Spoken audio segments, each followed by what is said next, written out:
So I want a show of hands of everyone at this table who is racist.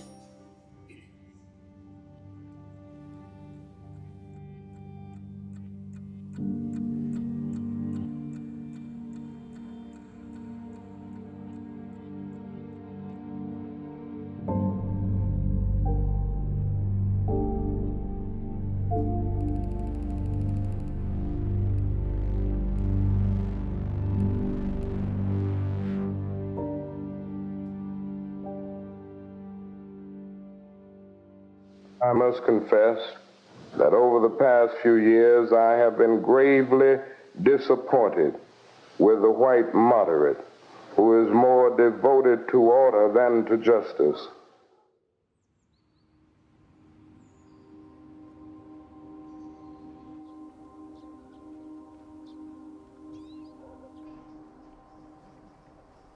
I have been in this work for a very long time. I marched in the 60s. I have worked on presidential campaigns. And what I know is that Race to Dinner allows us to have radically honest conversations. Hold on. You hurt my feelings. The market we have identified is white women who call themselves liberal or progressive or Democrat to not only change themselves, but begin to change their children, their families, their co-workers, their friends. The foot of white supremacy and patriarchy is firmly on their necks, just like it's on ours. Should I text it to you? Yeah, you can text it to me. I know it sounds bizarre, but I used to be a white feminist. White woman trapped in a brown body. And then I, woke up and I started doing anti-racism work. When I first started talking about racism, I think the thing that I was totally unprepared for was when, you just talk about white people. You say the words white people, and those white people want to come and kill you.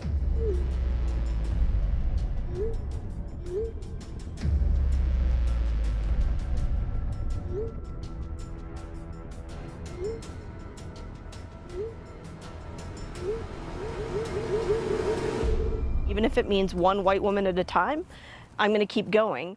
Okay, so here's, okay, are you ready? Oh, God. Potential deals? Okay, She's so dramatic. Let's see. She's worse than me. Holy shit, look at this. Oh, Okay. my God.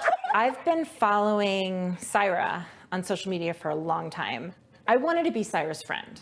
She's so triggering and it's so good. It's so needed. We had the dinner at my house. I wanted to graduate and be like, I have my certificate and I survived a dinner with Race to Dinner and here's my certificate and now I'm super woke. Which is all white supremacy. Every single bit of that is all totally white supremacy. I want to do a boomerang with the three of us. Okay. What is a boomerang? You're gonna love it. Let's do it right now. There's no noise. It's just movement. Hilarious. She's like the Energizer Bunny. I'm one of the Beckys. I'm somewhere. And here's the thing. I don't know what kind of Becky I am, but I'm pretty sure that my black and brown friends know exactly what kind of Becky I am. Before we go any further, what is a Becky or a Karen? In general, it's a pejorative term, mostly used for describing an entitled white woman. The worst of the Karens use their societal privilege to oppress people of color, most commonly calling a manager, or worse, calling the cops. There is an African-American man. I am in Central Park. He is recording me and threatening myself and my dog. Please send the cops. Illegally selling water without a permit?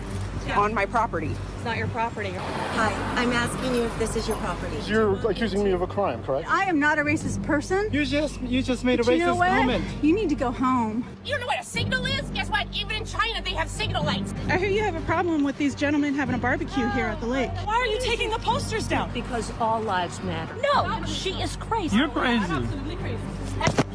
Look. Where is there safety? There is no safety. I would kill him. The law says I can't kill the. La la la, la la la la la. I love you too. you fucking bitch. Get out of here, man. I'm gonna call 911. I'm sorry, I can't hear you either. I'm being threatened by a man in the ramble. Please send the cops immediately. Go on your reservation. Nasty Mexican dog. Nasty Mexican dog. Don't blast me. I don't care about your Facebook or your video. I play games where you get fucked to death. The term has been criticized for being sexist, but what is more Karen-like behavior than being furious for being called a Karen? Either way, there is one good thing that the term has produced. For white women, it has raised awareness about the intersection of race and gender and how that plays out in the society every single day.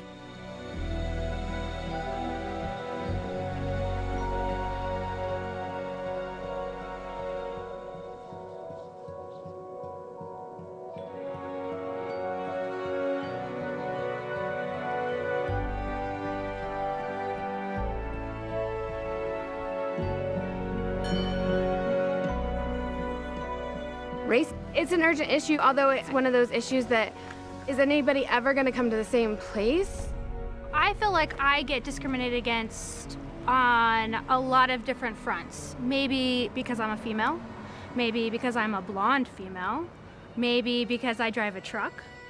Being white in Denver and is almost harder sometimes because it's the white picket fence that we're all from and we have everything given to us, and so sometimes I feel like it's opposite.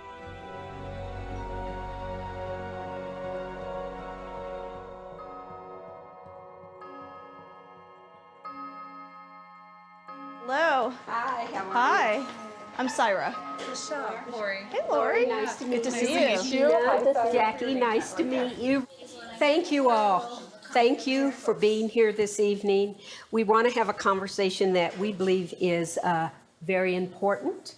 And one of the reasons why the United States can't really move forward is because we can never have the conversation about race. My name is Saira Rao. Thank you all so much for coming. Like Regina said, we have this elephant in the room that's killing us all. White supremacy and racism is bad for everyone, including white people. I think we have a window right now, and you all are the key. White women are the key. You have more power than you'll ever know. In this time and place, if you all can join us and join our sisterhood, the world changes. That's why I'm here, because it all starts with conversation. So thank you sincerely for being here, because it's not an easy conversation and you didn't have to be here, you chose to be here. I'd love if everyone could just go around the table and briefly introduce yourselves, say a little bit about yourselves and why you're here. I have 2 young children, and it's important for me that they grow up colorblind, right? I'm an artist and a barista, and I learned about this through Saira, through your Facebook. The reason I'm here is because I've always thought of myself as being like kind of woke. And I mean, you know, my best friend is Mexican, my partner is biracial. We have these conversations all the time. But then through following your posts and interacting on your posts, I realized I'm not doing that great. And I feel like there's a racist white man living in my brain, and it's my dad's voice. I'm a descendant of slave traders who believes very strongly in telling ugly history. It's an honor to be here, and I'm willing and wanting to get uncomfortable because I think that's what we need to do. Thanks, Holly. Thank you. Absolutely right. I'm half Mexican, half white, and my family has every shade under the sun in it. So for me, race has never really been a thing. Hi, Hazel. I do believe that this is such an important conversation, especially because I do have 2 children that are young, that it's on us to do better, to do more. My kids are biracial, so my husband is Hispanic and white, and I don't see color. I don't see, so how she said, I'm blinded to color. Like, it doesn't faze me at all. When we bleed red. I'm here tonight because I'm confused. I watched my son feel victimized. He felt that because he was a white male, that he was a victim of reverse racism. We're all human. We all have a light, a heart shining within us that needs to be seen. We all need to be a little bit better and just recognize the love in each and every one of us. Every single dinner, without fail, we've got like the woke wars. And so it really is this like being wedded to how not racist you are, but it's a start. It's a start, and you've got to start somewhere. One of the things we know is that you cannot change what you don't acknowledge. So we're here to help you acknowledge some things and to try and work on changing some things. So I've heard this a couple times already, colorblind, and you don't see color. And I'm just gonna drop the bomb here, that's white supremacy. Color blindness is white supremacy. You even said, I don't see the color of anyone's skin because when we cut ourselves open, we all bleed red.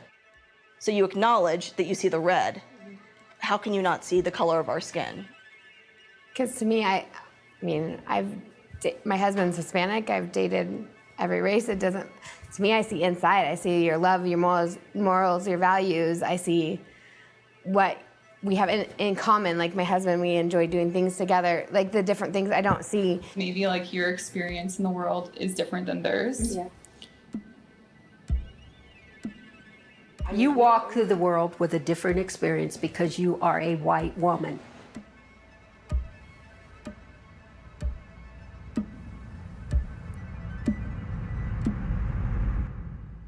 What is the number one thing that white women feel the desperate need to be over and above everything else? Nice. White women feel the desperate need to be nice. It's white women's niceness that is killing us all. And so what does nice mean for white women? It means smiling. It means being polite. It means not calling out oppression when it happens. When you say you're colorblind, you erase us.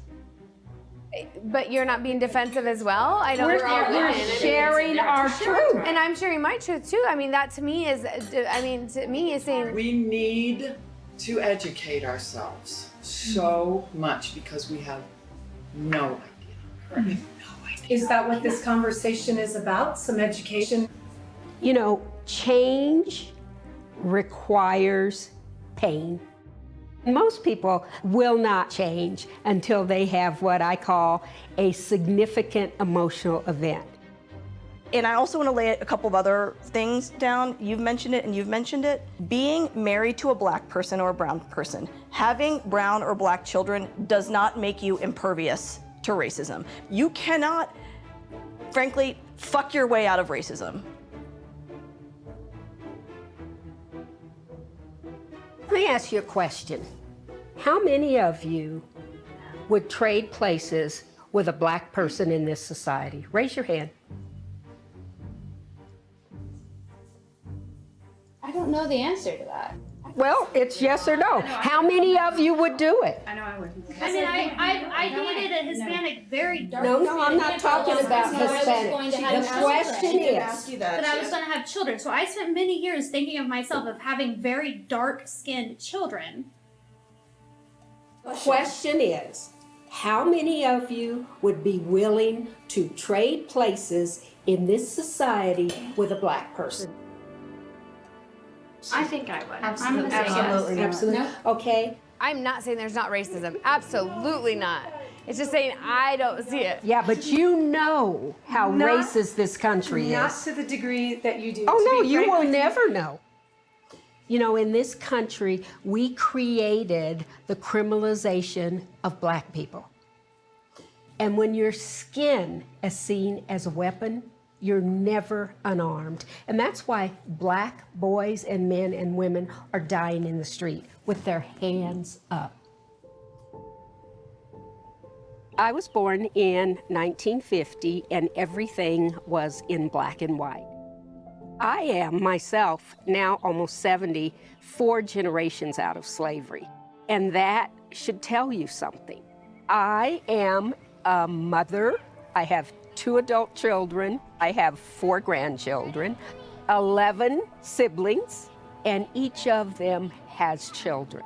So this work is so important to me.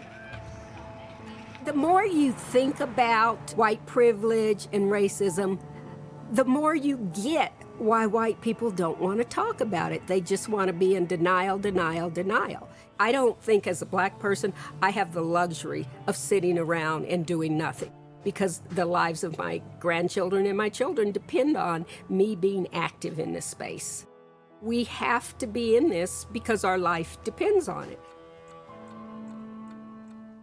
We have one rule, and that is if you're going to cry, leave the table and go into the living room there. It's right there. And there's some Kleenex and whatever you need. Does anybody know why we would have that rule? Because this is about white supremacy and not our personal feelings, right? Mm-hmm. And when a white woman starts crying, what happens? All the attention is to the white woman. Yeah. All the attention. So that's the only rule that we have. Does anyone want to cry right now? No? Okay, all right.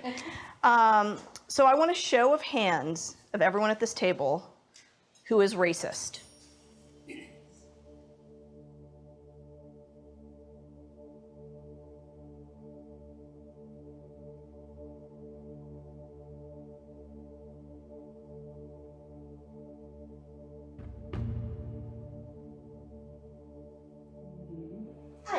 I want to cry. So I can't sit here? You gotta go. Sorry, sis. Okay, I'm gonna hold it in. Okay. So I saw a couple people surprised that I raised my hand. When I said that I was racist, I am racist against black people. So it's institutional. Indians are institutionally racist against black people. Deconstructing Karen is dismantling your own white supremacy.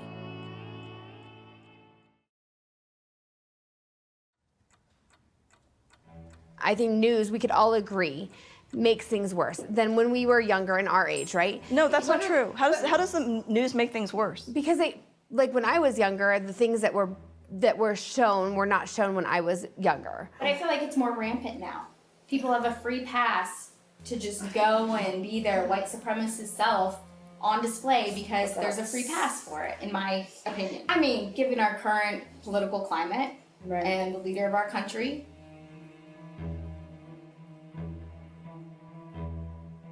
When I was in Charleston, South Carolina last summer, I get into my Lyft, and the guy turned around and looked at me and he said, "Lady," he goes, "I hate to have to say this to you, but if I get pulled over, you're just another black woman," and he's black, and he said, "Put your hands up, do as they say, do not make any trouble." He actually told you that. Yeah, of course. Oh, dear God. Of course. To protect her. To protect him and to protect me. Where were you? That's the life he lives. And so- that's his reality. But that's insane. But that's his reality, whether it's insane or No, not. I'm not saying he's insane. I'm saying I get it. insane. But what we're saying is, this is America. I want to ask also to stop acting shocked. So part of white feminism is acting so surprised when we tell you. But it is. Why are you telling us not to act the way that we act if it is surprising? Because to me, that is surprising. That upholds white supremacy. So what I'm saying, I'm asking all of you that when we express to you, and I'm not just talking about Regina and I, because when this dinner is over, like this is a blip, right? You go back into the world. And when people of color trust you enough to tell you their story, believe us without expressing shock, because when you express shock, it pushes you away from the blame. That makes me very angry because I don't look at that. I was born in 1950. You know what I expect of white women? Not a damn thing. Nothing. I expect nothing of you because you have never given me anything. I can't trust you, okay? But how can we come together when you say something like, "I will never trust a white woman"? If we had a really heart-to-heart talk, you said you would never trust me? Well, I would have to see. But you know, out of all your years in life, you've never trusted a white woman. Well, let me put it this way. The ones I have trusted have come back to disappoint me. Yeah, that's sad. Yeah. It's interesting to me that, Marnie, that when Regina's talking about her feelings and how she doesn't trust white women, instead of saying, my God, well, how can, like, why? Like, what about me? That's what you said. Would you trust me? What if we had a heart-to-heart conversation? Why are your feelings so hurt? Both of you, though, has been about... It's like a hate against us. Like, I feel like it's like... It's been very aggressive. That really, like, hurts me that somebody would not... But why are your feelings more important than the reality of the violence of our lives?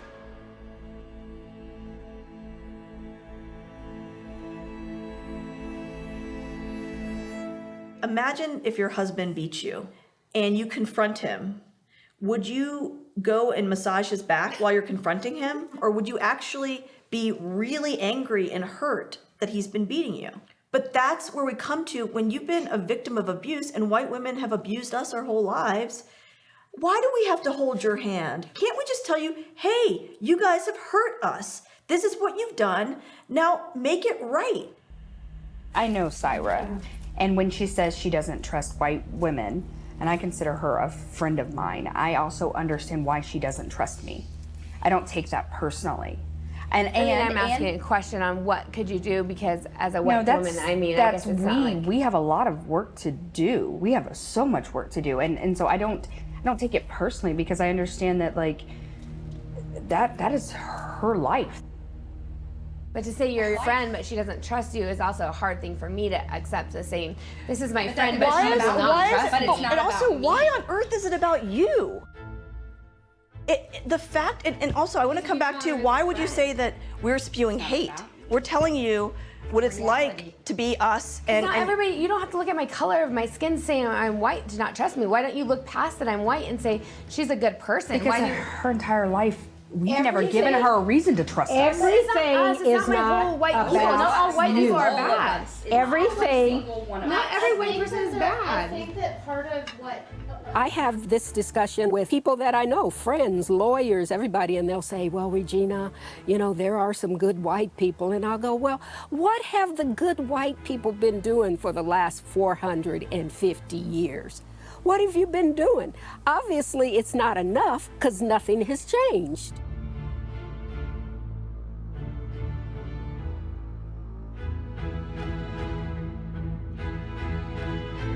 When you're in discussions with white people about racism, they like to say, well, MLK changed the world and he did it with nonviolence. And my question to them is, well, if he changed the world, why are we still here 50 plus years after his death?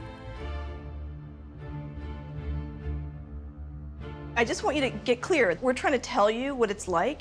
People's feelings are hurt. We're spewing hate.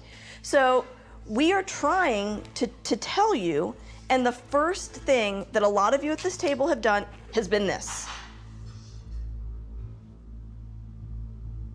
And I want you to sit with that. I just want you to sit with that. That's all.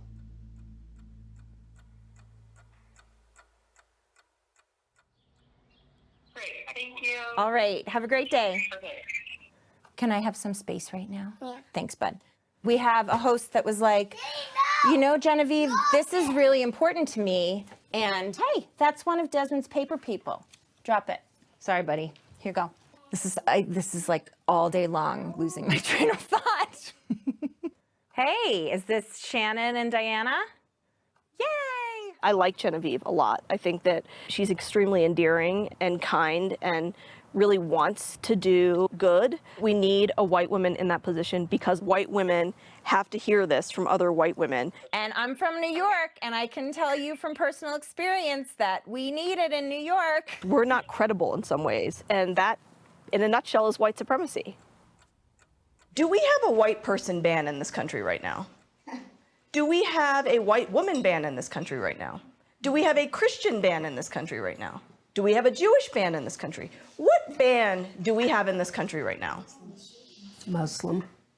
We have a Muslim ban in this country. Well, and it makes sense with what happened with my son, because the day before he got in the fight with the friend who was not a friend but was Muslim, the day before, I guess on the internet, it was Kill the Muslims Day. Oh my God.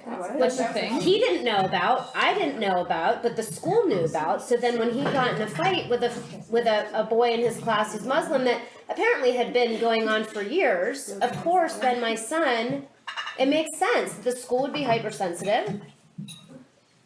But as a mother, how do I explain that to my son? Like, I don't know what is the right thing to say to him. So I'll tell you what, that's your privilege, and you're acknowledging it. Of course. To say I don't know how to talk to my son, he experienced in his mind, and in my mind he absolutely didn't, he experienced a tiny little fraction. My little 8-year-old boy, who's the sweetest little boy on the planet, his first week of school in the 2nd grade, a little white girl told him, your skin is disgusting, you don't belong in this school.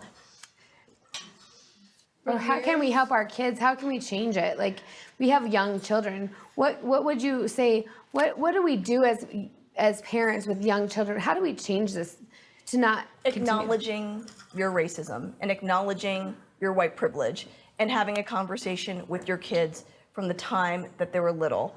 And step one, truly, and it seems easy, but right now we're seeing that it's not, is not getting fragile. And by fragile, not getting angry, not getting defensive, not getting upset, and believing us. Like, please, whatever you do when you leave here, do not teach your kids to be colorblind. Do not talk about colorblindness. Don't say that I don't see the color of your skin and we cut ourselves open, it's bleeding red. The thing that really needs to happen, frankly, is white women need to come together. You guys need to come together, because until and unless you come together, there's no hope for us. And right now what's happening is white Democratic women are attacking white Republican women and vice versa, and you both are taking the moral high ground, and you're all the same. I knew that Donald Trump was gonna win. The minute he started talking about Mexican rapists, I knew that was gonna be a benefit, not a detriment. They're bringing drugs, they're bringing crime, they're rapists. I am the least racist person in this room. Are you racist? I am the least racist person that you have ever met. President Trump is not backing away from his stunningly racist attack on a group of minority members of Congress. Instead, he's trying to defend it. They're not happy here. They can leave. Why do we want these people from, quote, all these shithole countries here? What the hell is going on? But what Donald Trump's presidency has done for me has completely taken the veil off of white liberals and white Democrats and your complicity in Donald Trump. So how many people in this room voted for Donald Trump? Okay. How many people did not vote for Donald Trump? The ones of us who did not vote for Donald Trump, do you think you're less racist than these two? That's a weird judgment. I think I'm more aware of my racism than those two. That's pretty Good ignorant. point. The reason these conversations are hard is we've never had truth and reconciliation in this country. Let's take a step back. Based on the genocide of indigenous people, the enslavement of Africans, so brown and black, then the Chinese were brought in to build a railroad, and then like Asians like me, where my family was brought in to deal with science. And by the way, the Indians left India because the British committed genocide in India. It's literally whiteness has killed the brown and black world. Donald Trump has not created racism. Donald Trump has shown us what it is. One of the questions I have is, why is it that white people think they're the only Americans? That they think they're real Americans, and the rest of us are like pretend Americans. What is that about? I think I have a little bit of a problem with the we versus I. I think that there is the big perpetual we, right? We white women for sure. But I think there's also we African Americans, and we were slaves, right? And these things happen to us. That doesn't happen to everybody, right? I mean, and you, I understand, and I am here. It happened to all African Americans. Yeah. It didn't happen to you. Listen. One of the things that we know, one of the things, let me just say. I have a lot of Native American history, and I don't take advantage of any of that. Time out. Are you saying that black people, African Americans, descendants of slaves, are taking advantage of that? You just said That's not what I'm saying. You just said that you have a lot of Native American That's and right. you don't take I'm advantage. taking advantage of the government's. You actually know that more white people are on welfare than black people, right? You know that, don't you? Sure. Well, I don't know what that. Well, what are you saying? I don't understand. In a racist statement, when people are, I feel like there's a lot of conversation where I constantly do feel like it is a we, African American culture, bad things are happening to us, big picture we. And I do agree that there is a lot of big picture we, bad things happening to us. All the time. And I've seen it firsthand. At these dinners, we see white women behaving badly. And that bad behavior looks like denial of white supremacy, denial of racism, and even denial of slavery. This is nothing new. This has been going on for centuries.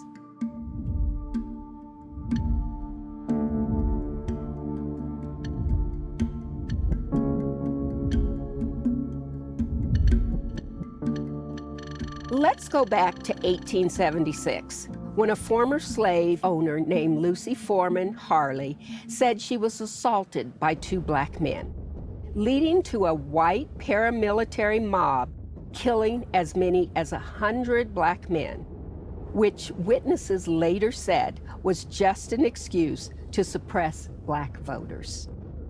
In 1898, Rebecca Latimer Felton, who, by the way, was a suffragette and the first female United States senator, called for the lynching of thousands of black men if it meant protecting white women. Her claim sparked a riot that killed 25 black men. But of course, she's remembered as a hero, a progressive icon for women's rights. Fast forward to 1908. Mabel Hallam claimed a black man raped her. Black neighborhoods were burned, black civilians were shot, and elderly black men were lynched. And just 2 weeks later, she admitted she lied. In 1921, all that Sarah Page had to do was scream, and the whole black community was burnt to the ground, killing over 300 black people. This event is known as the Tulsa Massacre. In 1931, Victoria Price and Ruby Bates accused 9 black teenagers of rape. The Scottsboro boys went through years of trials and jail time, only for one of the girls to admit she made up the whole thing. In 1955, Carolyn Bryant said 14-year-old Emmett Till was flirting with her. We all know the story of Emmett Till. His brave mother decided to have an open casket so that people could see how he was tortured and murdered. Out of nowhere, this black guy came up and we just opened the door and jumped in the car. In 1994, Susan Smith claimed a black man kidnapped her kids, sparking a manhunt that labeled every black man in South Carolina a potential child killer. It just seems so unfair that somebody could take such 2 beautiful children. The true story? Susan Smith killed her children herself. In 2009, Bonnie Sweeten claimed she and her daughter were kidnapped by a black man so that she could swindle her boss and go to Disney World. A few years later, in 2016, rookie cop Sherry Hall claimed she was attacked by a black gunman, starting a massive manhunt. But the attack had never happened. She staged it all for attention. Which brings us back to 2020. I'm going to tell them there's an African-American man threatening my life. There is an African-American man. I am in Central Park. I'm being threatened by a man in the Ramble. Please send the cops immediately. Christian Cooper was bird watching. More white women nonsense. Why is it that being called a racist makes you so upset? It doesn't make me upset anymore, but it would have a while ago. I needed to understand what the term means and look at myself. And I believe that every white person is racist because of the system. And I had to learn about the system to get that. But why would it have bothered you before? Because it's such a horrible word, and I don't want to be so horrible. Okay. In a nutshell. I mean, I don't want to see myself as being so bad. I have had to work so hard on my shitty self-image to begin with. I don't want to add that one to it, racist? Oh, God. I'll be blunt. I've struggled with liking myself. Most of them I don't like, so that one, but I don't have a problem with it now, and that's because I've been practicing and working on it for a while, but a while ago. And it is work, isn't it? Yeah. It's work. Sarah, I'm curious how you feel about, because I've said more than once, and they've mentioned it too, just this idea or this theory that every single white person in this country is racist. You know, I would say, like, at the beginning of the conversation, it was a little offensive. I think throughout the conversation and understanding a little bit more of my ignorance in the definition of it, I feel like I've shifted a little bit. I will say that. I don't want to be thought of somebody that doesn't like somebody because of the color of their skin. The fear that I have is that my son goes through the experience that he did. I'm not worried about him. I'm worried about him becoming the white supremacist and pushing it down into the You have the conversation. So yes, I have the conversation. Yeah, over and over and over and over and over again.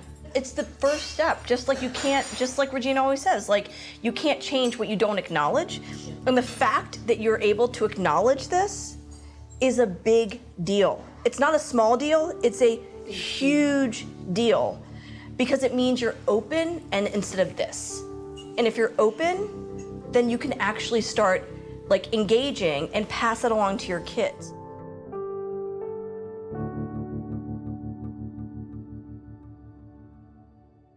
You know, so many of us grow up learning this wonderful history and to be proud of the founding fathers and this democratic system and blah, blah, blah, blah. But it's important that we learn how we've been programmed and the trance that we're in. It's a trance. It really is. It's a programming that needs to be overcome, indeed. Who do we want to be? Why does it all have to have labels anyway, though? And indeed, you know, I understand you have issues with a skin color, okay? But I don't believe that's our future.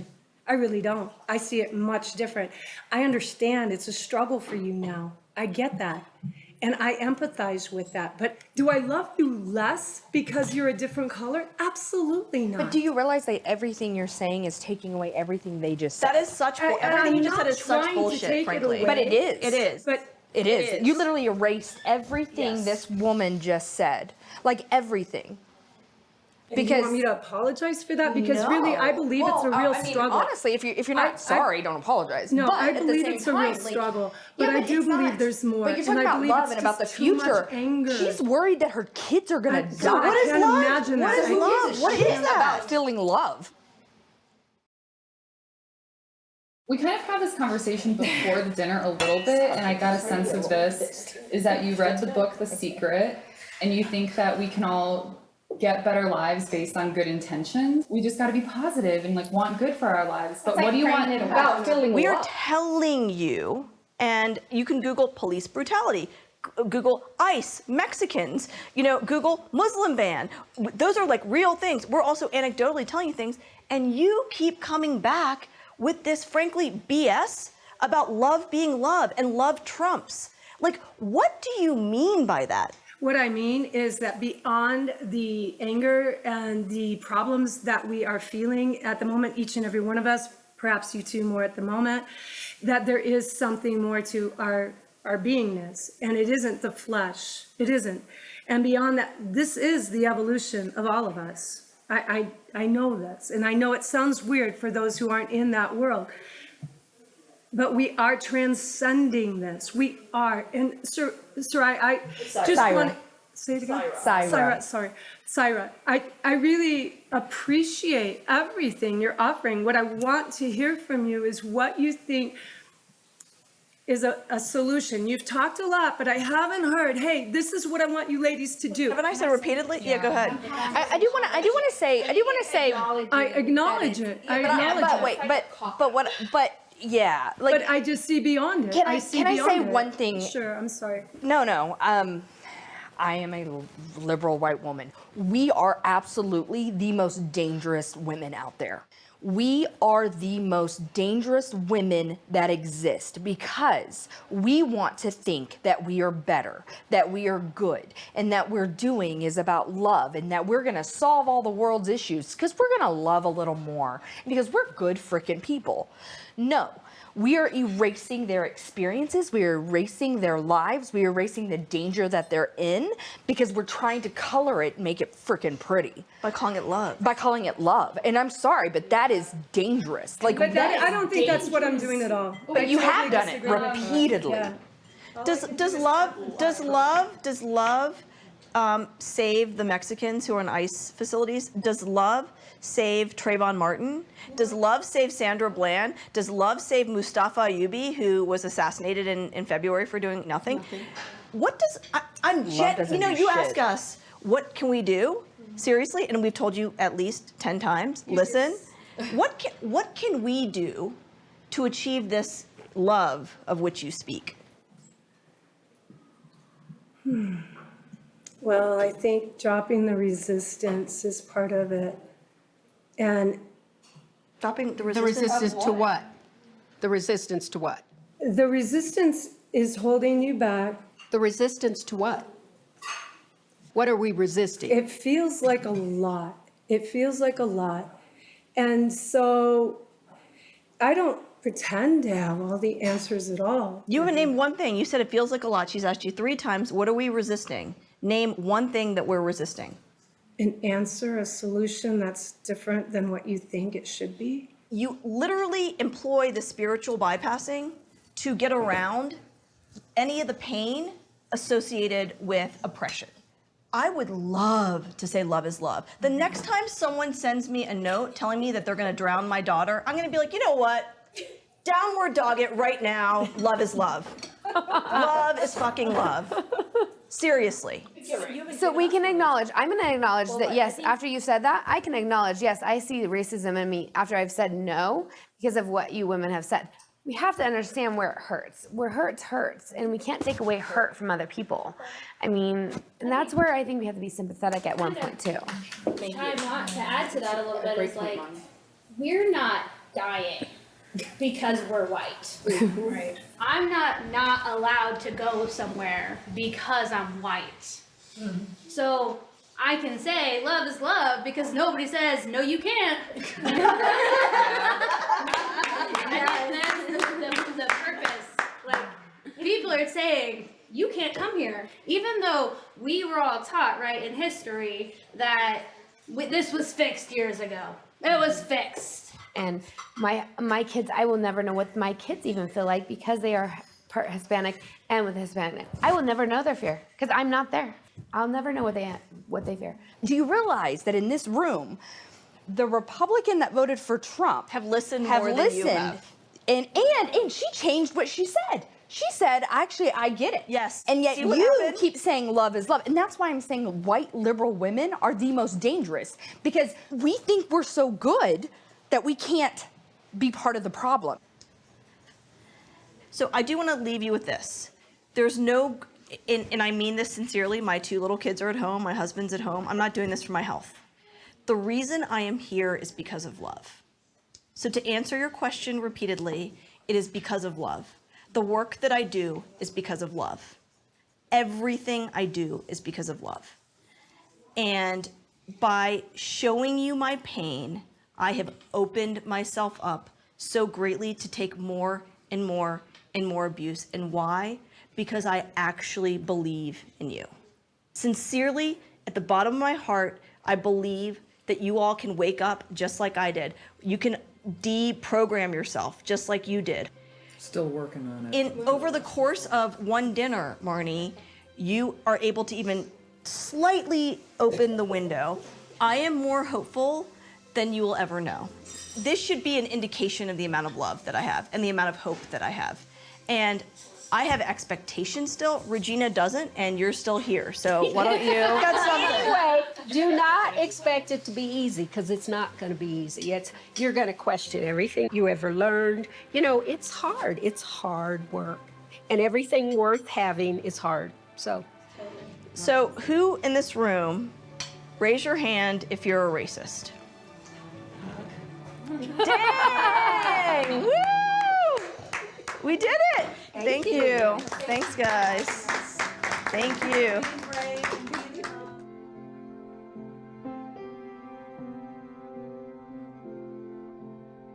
I feel hopeful that there's going to be 1 or 2 people that gets it.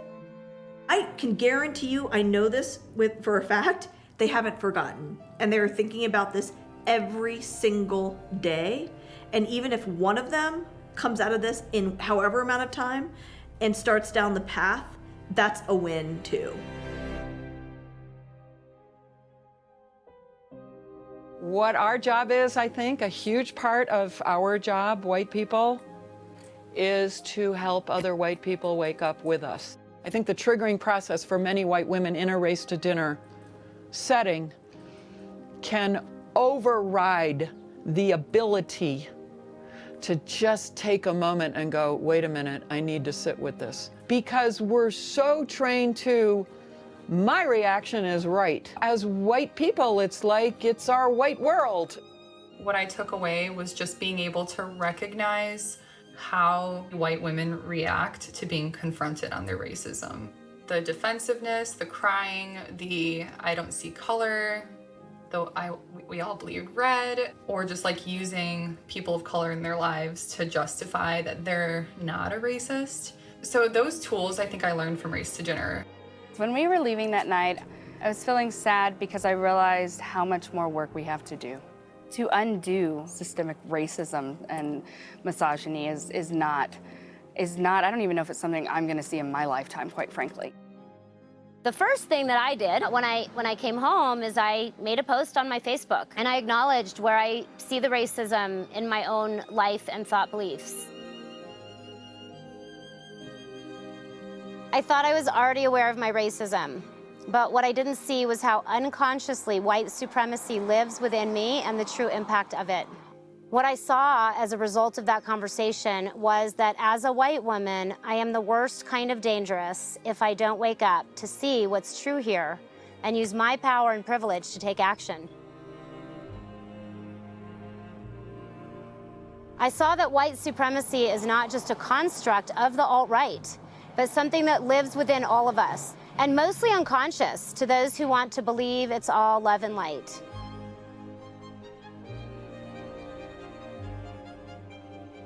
I saw that racism is not something to hide from or pretend does not exist within me, as to do so keeps the power structures hidden and embedded.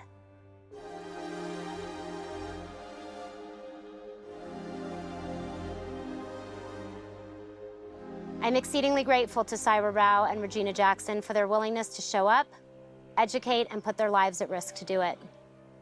I'm here to show up for what's uncomfortable so we can heal this pain and stop the violence. Are you?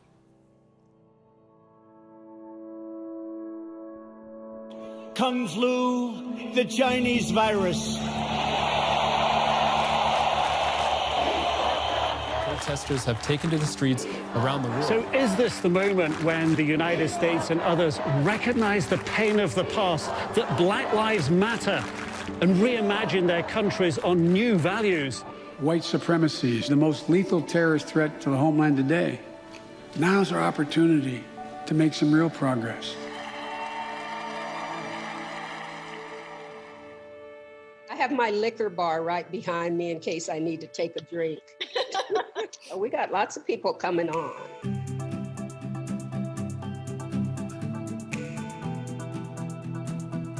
we have everyone?